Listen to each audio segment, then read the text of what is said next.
they take their responsibilities in this program very seriously, Yes, and they actually create. They create the website. They create. You guys were involved in those TV interviews as well Yes. with the Deutsche Finance Bank, TV. yeah. So you're out there, and they're hungry to learn about it.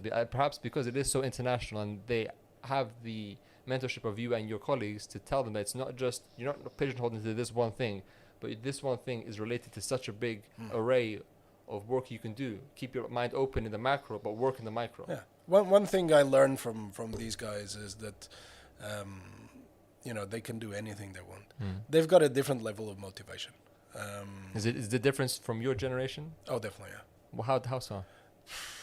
What were your generation thinking about, and what are we thinking about, do you think? I don't know. My generation, there's not so much of a gap, but I'll probably look into the generation before mine. Yeah, the baby boomers. Yeah, it's probably less ambitious, more conformist. Life is the way it is. Just suck up and live it. Your generation is a lot more, what can I do for myself?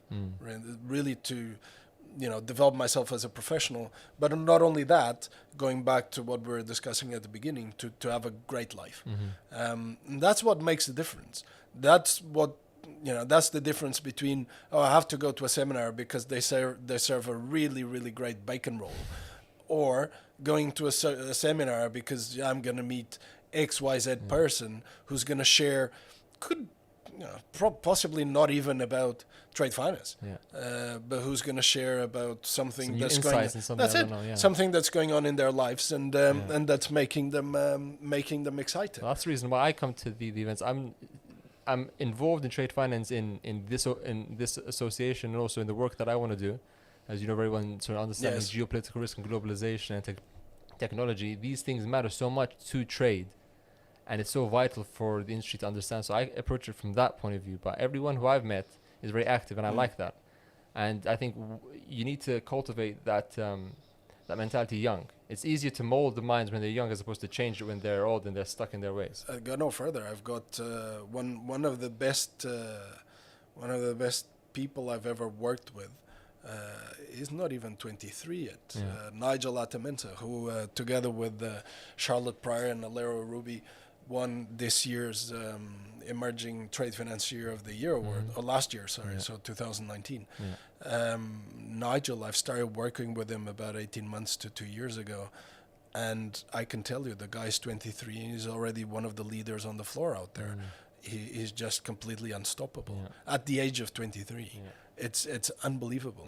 Of course, he's a gym, and I don't want, or I can't think that everybody is a Nigel, as we say it out there in the floor. But he does set a very, very high standard. How would I define him? Is hunger for knowledge, or hungry for knowledge. He is very humble, very determined, but he's got an incredible strategic mindset, and he knows what he wants. I think that last part is very important. Knowing what you want, He knows what he wants. You need to have self-awareness though for that. You need to know who you are and what you can achieve, and then go for it. You know what his first year at Crown Agents Bank looked like? What? It was basically grabbing his laptop, going into conference calls and meetings and writing notes. And most people I know of his age would think that, like me when I started, I'm a hedge fund trader, look at me, so important. Nigel couldn't care less. So that trait of being humble and hungry for knowledge is absolutely critical. And then eventually, when he felt he could bloom or blossom, he's been just on an upward scale, and we're all running bets around here for when he will be the boss of all of us, and we, the agreement is that it won't take too long. But it really defines. Nigel is an active member of the Emerging Leaders Committee, but it really defines how I think your generation is a lot more driven than the previous generations. I think that's good. Well, what do you think, Kapusin? Yeah, we have Kapusin is helping us. She's at UCL. She's studying Middle East, Eastern Europe studies. Wow. And yeah, I mean, I was at university about 5 years ago. It seems so long ago, even now when I think about it. But I think students now or young people now have the education, but it's really up to the person themselves to determine what their life looks like and having the confidence to do that. I mean, the stresses that my parents had when they first came to the UK, for example, were completely different to what mine are. Absolutely. You know, but I think that my stresses are for my day. Yes. Yours were for your day. Yes. And my dad always says, "Oh, well, what I had to go through coming here, you guys will have experienced 0.5% of it. What do you have to complain about?" Yes. But we face different things, which are good and bad. Exactly. But it's the way you think about the struggles. The scale is what you make. Yeah. Right. So my struggles, your struggles. I mean, and your father's and my father's and so on and so forth. Yeah.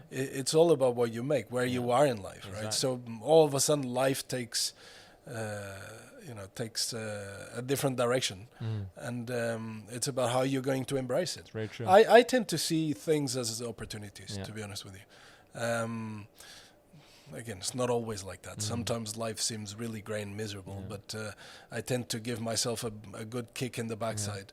But even if it is grey and miserable, you have to go through that period. Know that that's how I feel. I'm going to go through it and then come out the other.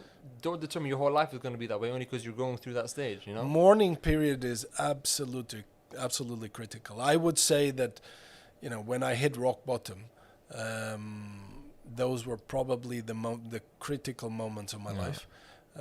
Don't get me wrong, and I've mentioned this at the beginning, going from being a hedge fund trader to being an operations clerk, very different mindset. Which was my title back then. Can you imagine, operations clerk, which is a lovely title to have, but from a guy who was a futures trader before, and who ambitioned this wonderful career in capital markets, and who had been given this lecture on how horrible trade finance was.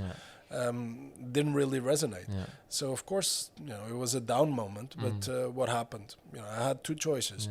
One, I would just let myself go. Two, I would pick myself up and eventually make something out of it. And that's what happened. I had the tiger. Absolutely. That's good.